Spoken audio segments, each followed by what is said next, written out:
You're listening to Deathly Curious Australia. I'm Monique, and tonight this isn't a paranormal investigation. It's a warning, because one of Australia's most iconic former psychiatric institutions has just closed its doors. Aradale Asylum is closed until further notice, and I don't think we should quietly accept that, because this isn't simply about a ghost tour being cancelled. It's about a place that has stood for more than 150 years, a place carrying an enormous and often uncomfortable part of Victoria's history, a place that has become one of Australia's most recognised paranormal locations, and a place whose deteriorating condition has already been raised in the Victorian Parliament. So tonight, I want to ask a very simple question. What happens to Aradale now? Erie Tours has announced that tours at Aradale have been suspended until further notice. For the people who have worked there, that's devastating. For the local tourism industry, it's another blow. And for Australian paranormal community, it feels like something much bigger. Because for years, Aradale has been a place where people could experience history in a way that few other locations allow. People have walked those corridors, investigated those buildings, listened to the stories, reported experiences they couldn't explain. And yes, I've been fascinated by Aradale for exactly the same reason. But here's the thing. The paranormal story only exists because the historical place still exists. And that's what we need to be talking about. Aradale isn't suddenly facing questions about its condition. Earlier this year, the condition of the site was raised in the Victorian Parliament. Concerns were raised about deterioration, including problems involving the buildings and their ongoing maintenance. Aradale is recognised as being of state cultural significance. It's also a state-owned site. So this isn't simply an abandoned building sitting in the middle of nowhere. This is a significant part of Victoria's history. And now public access has been suspended.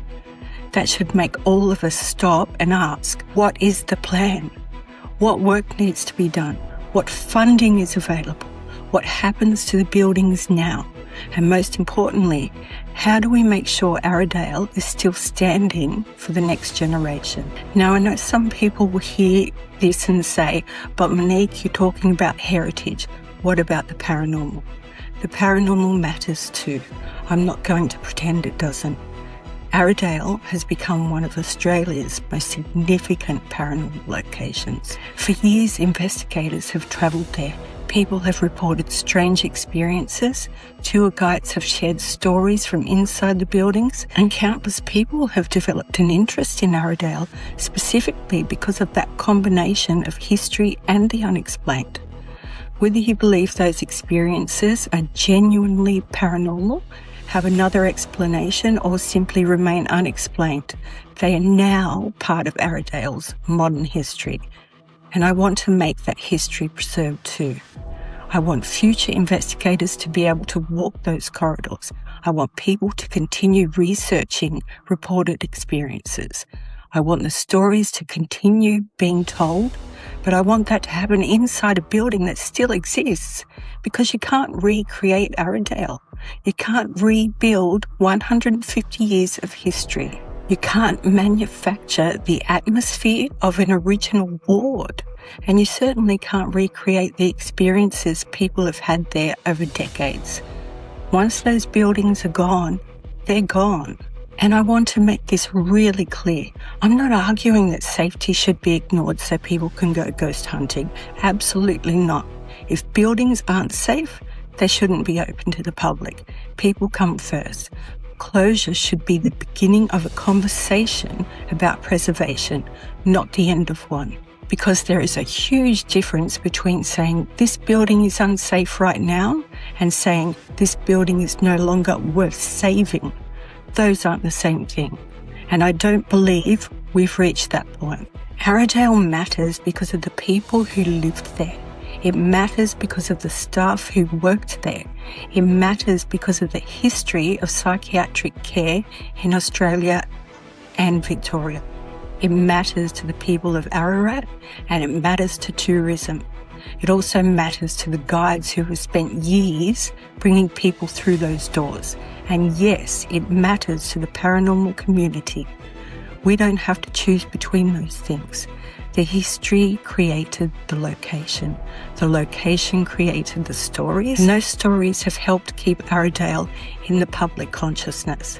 That's worth recognising. And this is where we need your help.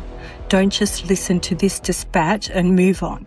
If Aradale matters to you, share this. Share it with your friends, share it with your paranormal groups, share photographs and memories of Aradale. If you've investigated there, tell people what the place meant to you. If you've taken a tour, talk about your experience. If you're from Ararat, tell people why Aradale matters to your community.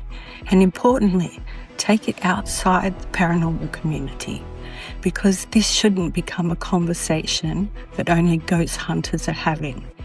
Share it with local journalists, share it with heritage groups, tag your local representatives, tag Victorian MPs, tag the Victorian government. Ask the question, what is your plan for Aradale? Do it respectfully, do it factually, but make sure the question is heard. Because if enough people start asking the same question, it's much harder to ignore. To the Victorian government, I'm going to ask this directly. What is the plan for Aradale? We know the site's condition has been raised. We know it has heritage significance. We know it contributes to tourism. And we now know public access has been suspended. So what happens next? What conservation work is required? What funding is being considered? What is the long-term plan? Because waiting until a heritage building reaches the point of no return isn't preservation. It's waiting for a crisis. Please don't wait until there's nothing left to save. To the people who love Aradale and to everyone who has walked through those doors, I know this place means different things to different people. For some, it's history. For others, it's family connection. For some, it's tourism. And for others, it's paranormal investigation. For many, it's all of those things at once. That's why I don't think this is the time for the paranormal community to sit quietly and wait. We have a voice. Use it. Tell people why Aradale matters. Because this isn't about demanding that an unsafe building immediately reopen. It's about demanding that a significant place be given a future. Save Aradale. Aradale has survived more than a century of change. The institution changed, mental health care changed. The people came and went. The doors eventually closed and the buildings remained. And for decades, they've continued to tell their story. Now, another set of doors has closed, and we don't know when they'll open again. Maybe the answer is restoration. Maybe it's conservation. Maybe it's a carefully managed future that looks very different from what we've known. I don't pretend to have that answer, but I do know this. Doing nothing cannot be the answer, because we're not simply fighting to get back inside. We're fighting to make sure there's still an Aradale to go back in. So if you care about Aradale, share this dispatch, start the conversation, ask the questions, make some noise, because places like this don't get saved by quietly hoping someone else will do it. They get saved when enough people decide they matter. I'm Monique. This is Deathly Curious Australia. And this has been a Deathly Curious dispatch. Stay curious, because some stories never finish being told.